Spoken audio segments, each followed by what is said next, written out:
Harry Kane, 100 million plus a couple of players. Is it on? And if it is on, when does it turn to the point that instead of playing hardball, Daniel Levy says this is too good to turn down? Where is the deal at? One of the most respected journalists in the game joins us live from Italy. Fabrizio Romano, good morning to you. Hello. Big pleasure to be together, and thank you for the invitation. Hey, listen, no problem. Thanks to you, Fabrizio. We'll maybe talk Italy in a second. They look good in the Euros. Fabrizio, what's happening with Harry Kane? Because I know you're right across it. Yes, the situation is getting really serious now with Harry Kane, because Manchester City made an opening bid, an official bid for £100 million, and at the moment also giving the availability to discuss about players involved in the deal. So let's see what kind of players, and it will depend by what also Tottenham could decide on this side. So it will be like Raheem Sterling or Gabriel Jesus or Aymeric Laporte. So they are gonna discuss about players with Tottenham, but the answer from Tottenham and from Tottenham President Daniel Levy was so clear. It's a no. They refused this proposal. They don't want to sell Harry Kane. They continue on their position, and so they say no to this opening bid from Manchester City. The player wants to go. Manchester City are going to push, but at the moment Tottenham are still saying no. So it's still hardball from Daniel Levy. Simon, does that surprise you in any way? You know the man. Of course not, because the clue's in the title. It's an opening offer. Yeah, so Fabrizio, is the expectation that they'll be back in fairly swiftly?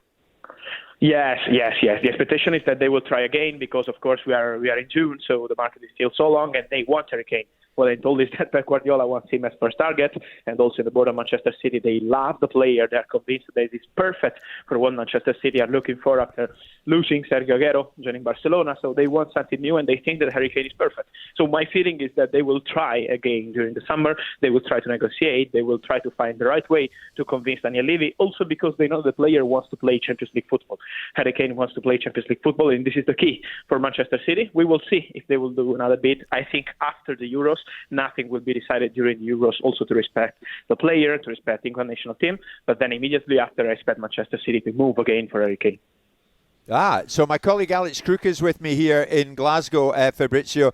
Fabrizio is telling us straight there, it's not going to be resolved during the Euros. Kane's going to have to wait to find out where his future lies after the Euros. Yeah, I think Gareth Southgate would probably prefer that, in all honesty, as well. I'm interested to get your view on this, Fabrizio. It's an open secret, isn't it, that Harry Kane wants to join Manchester City. That is very much his preferred destination.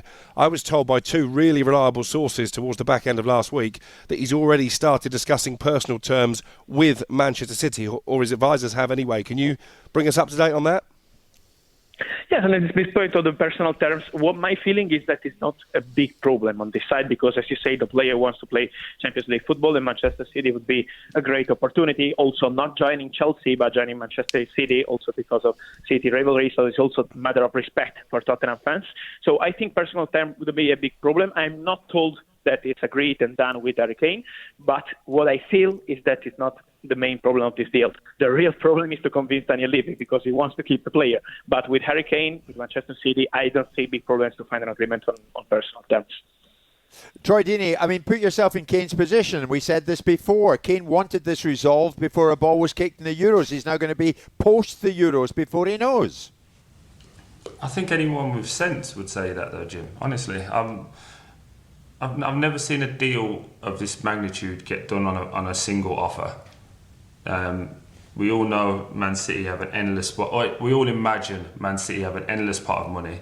So if you're Mr. Levy, you're not sitting there going, well, they'll come back. And as it's already been known, we all know agents and friends and people within the game that, as you just said, Kane has got personal terms agreed. So I'm in the strongest position if I'm a chairman, because you want my asset. He's already wants to go to you. You'll give me the numbers that I think are respectable. Yeah. While we have you, Fabrizio, and I know you're an incredibly busy guy, why did the deal for Fonseca collapse? Why did the deal for Gattuso collapse? What's going on at Tottenham with Levy? It's been really incredible. To be honest, I've never seen something like this in football and top clubs like Tottenham. So it's really crazy what happened. What I'm told here in Italy is that the position of Fonseca was in danger because of what happened with the taxes part. So they had a huge problem because of a law that is not applicable in the United Kingdom, and he had this law from the taxes part in Italy. So it was a main issue, but also they had some problems on the programs to discuss together about the programs of Tottenham. They had a meeting 1 week ago, Monday of last week, in Milano with all Tottenham board, with Fabio Paratici, Daniel Levy, and of course Paolo Fonseca. And in this point they had some problems, and also, as I said, these tax problems was another big one. And about Gennaro Gattuso, you know better than me that what happened with Tottenham fans has affected the move of Gennaro Gattuso to Tottenham. He was really confident to join the club. The first meeting was positive, so they were really open to appoint Gennaro Gattuso as new manager. But what happened with the fans was something that they can accept in this moment, also after 2 months without a manager. And so that's why Tottenham decided to go for something different. Wow. Simon, does it not amaze you that they still don't have a manager in the door? I mean, it seems like another life ago that Mourinho left. Yes and no. What amazed me was taking Mourinho out before the League Cup final. But Yeah. everything else that's followed after that is just the circumstances they find themselves in. Antonio Conte was always going to be a difficult nut to crack because of the disposition that he has. Paolo Fonseca's tax problems in Italy, which probably means someone else has got to pick his tax bill up, Tottenham didn't want to do.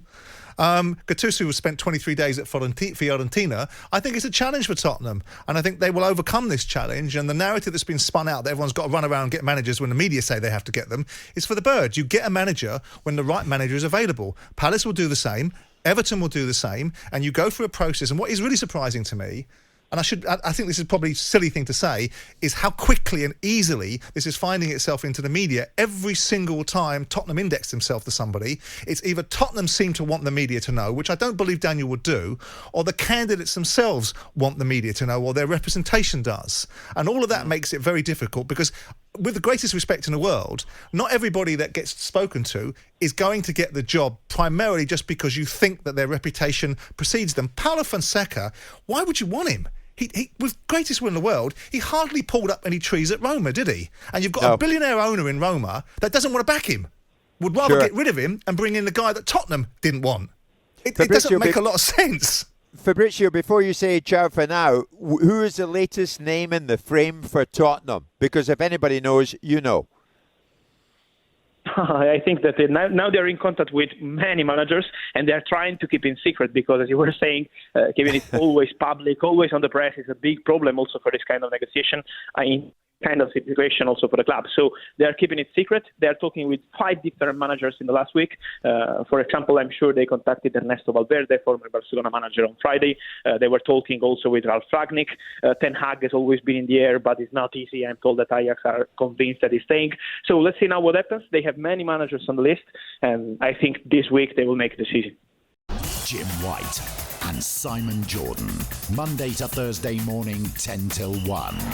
On AM, on DAB, via the talkSPORT app and on your smart speaker. talkSPORT.